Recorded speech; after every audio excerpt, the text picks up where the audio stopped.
Welcome to the Man United stream. Hope you are doing well. Yes, it's Friday and we've got lots and lots to talk about in today's show. It's a jam-packed show. It's a busy show, so sit back and relax because we're talking about Varane and how important he is to Manchester United. We're talking about Ten Hag and Onana facing UEFA action for turning up late to their press conference before the Bayern Munich game. We also talk about Sancho and how he wants to leave Manchester United and how the Manchester United hierarchy will allow him to leave in the January transfer window for whatever price they get. And finally, we'll take a look at the match against Burnley, which is a must-win match for Manchester United, and we'll see what the chances are of Manchester United going away from home against Burnley and getting that win. Before we kick off the show, please hit that like button on the video, and if you're new to the Manchester United stream, please go ahead and subscribe. We provide you with all the latest Manchester United news and opinions and a lot more about United and just generally about football. So if you like football and you like Manchester United, please go ahead and hit that subscribe button and you will not regret it. Let's kick off today's show with Rafael Varane. Yes, the reason why we brought Rafael Varane into this discussion is because we feel that he is the most important player in the Manchester United squad for Erik Ten Hag. Without Rafael Varane, we've seen that Manchester United are not the same team. They struggle to keep goals out. They just haven't got that leadership. They haven't got that presence on the pitch. Rafael Varane, even though he's 30, is still playing at a very high level in that centre-back position for Manchester United. He's keeping out goals. He's very, very good at smelling out danger, understands where the danger's coming from and blocks it out very quickly. And he's just very good for Manchester United. And without him, Manchester United struggle. They just do not look like the same team.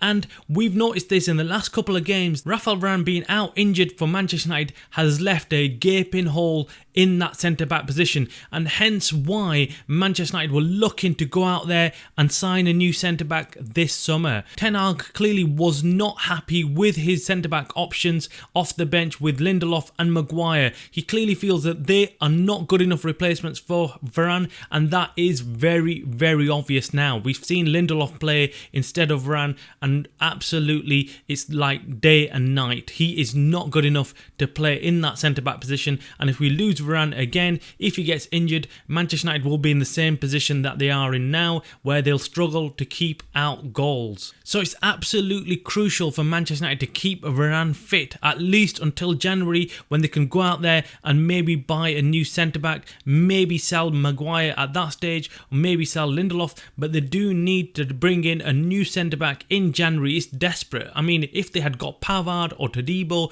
over the summer transfer window, we would have been in a much better position right now, and we've missed out hugely by not getting one of those centre-backs in the summer transfer window. Anyone who's watched the last few games of Manchester United will see how important Varane is to that team. Without Varane, the team does not look the same and it does not play the same. Ten Hag must be sat there wishing he had Varane available for the game against Brighton and Bayern Munich. I think it would have made a huge difference to those games, and I think Manchester United would have got better results in both games. Let us know what you think about Varane. Do you think he's important for Manchester United? In fact, I'll put a question out to everybody out there, all the Manchester United fans, and even if you're not a Manchester United fan, who do you think is the most important player for Manchester United right now in the squad? Who is it? Is it Bruno Fernandes? Is it Casemiro? Is it Rashford? Or is it Varane? Or is it even Onana? Drop your comments below. Let us know what you think. Who is the most important player for Manchester United currently? We clearly think it's Varane because of what happens when he is injured, when he's not playing. He's irreplaceable for Manchester United. The amount of experience he brings to the team, the calmness he brings to the team and defence is irreplaceable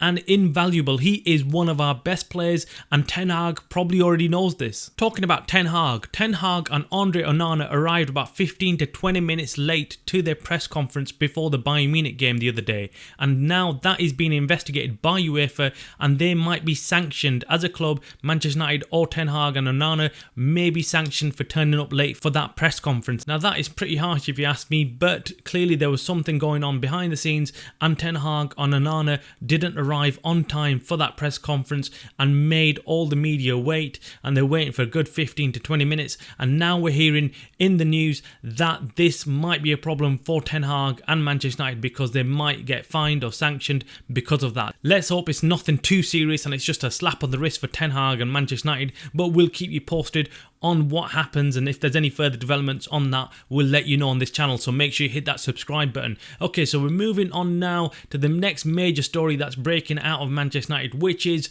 Jadon Sancho. Yes, now on Wednesday evening, whilst Manchester United were playing against Bayern Munich, we heard on social media that Jadon Sancho was in fact online playing FIFA. Yes, you heard that right. Jadon Sancho was gaming whilst his friends and his teammates were out playing against Bayern Munich in a huge clash in the Champions League. Now, what does that tell you about Jadon Sancho? Well, on one hand, you'd say that he's at home, he's free to do whatever he wants to do. He's not actually playing the game, he's not there in Munich, so he can do whatever he feels like doing. If he feels like putting on a game and playing that whilst watching football, then that's him. He can do whatever he feels like. Why would we question that? But on the other hand, there is something called professionalism, and Jadon Sancho has to have some of that and show some respect to his teammates who are out there playing. He has to show some respect to his club that's still paying him, rather than just sitting there online playing games and advertising the fact that he's playing games. He should at least be supporting his team, at least showing that he's supporting his team. Now, in the last 24 hours, what we've started hearing from sources and from within Manchester United is that Jadon Sancho will be up for sale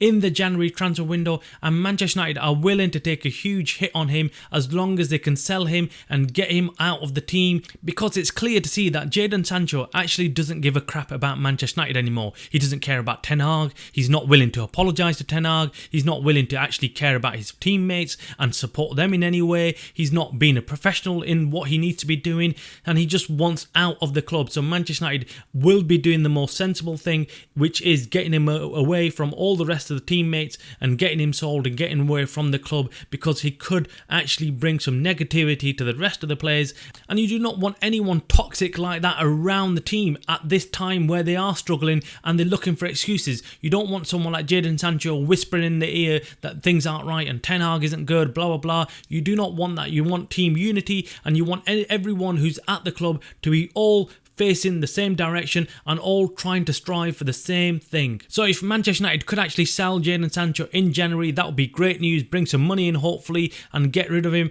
because he clearly does not want to be at Manchester United anymore. Let us know what you think about Jadon Sancho. Do you think we should have kept him? Do you think Manchester United should have tried to resolve the situation with him? Or do you think it's a lost cause with Jadon Sancho and it's best that we sell him in the January transfer window? Let us know. Drop your comments below. We always love hearing from all the Manchester United fans out there, because you are the channel. You support the channel, and we want to hear from you guys about what you think about what's going on at Manchester United and what's going on with Jadon Sancho. Okay, now we can turn our attention to this huge game against Burnley away from home for Manchester United. This is a huge game because Manchester United cannot afford to lose this game under any circumstances. Manchester United need to go out there and win this game, whether it's a 1-0 or a 2-0, no one cares, but it's a must-win game. Burnley so far haven't won a single game in the last 4 games they've played. They've drawn 1 and lost 3. They haven't got a good record. They're conceding a lot of goals, and this is why Manchester United will be expected to go out there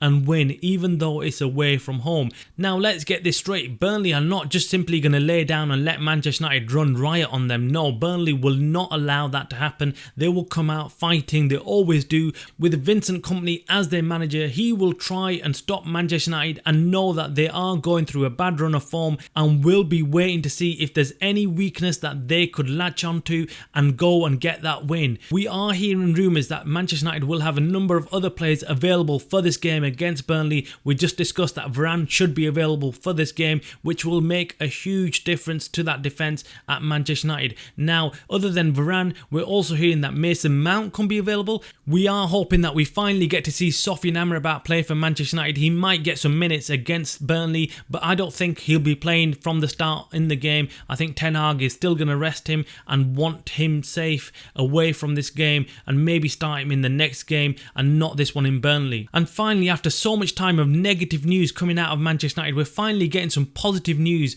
in terms of these players coming back from injuries. We've got Varane coming back, we've got Amrabat coming back, we've got Mount coming back, and we've also got Kobe Mainoo, who's back in training. So we hopefully might see him in action for Manchester United, as we all hoped in pre-season we would see. Now we're hoping that these players can come back and make a huge difference to Manchester United. Man United have got a decent run up of games coming up, with quite a few easy games on paper. So Man United should be looking to win every single one of those, and it should increase the confidence of the team going forward, and it should help the squad rebuild that confidence and get into the rhythm of things and start getting used to this new style of play that they have been playing. And this style of play does look really good, and it's just those fine margins that Manchester United are missing by. And if they can actually start converting those fine margins, I think Manchester United will start winning games and winning them quite comfortably. Let us know your score predictions for the game. Drop them below in the comments. What do you think? Who do you think is going to win, Manchester United or Burnley? And if so, what are the score line? Drop your score lines. Make sure you hit the like button on this video. Make sure you subscribe if you're new to the channel and this is the first time you're watching the Man United stream. You're watching the Man United stream, a channel by the fans for the fans.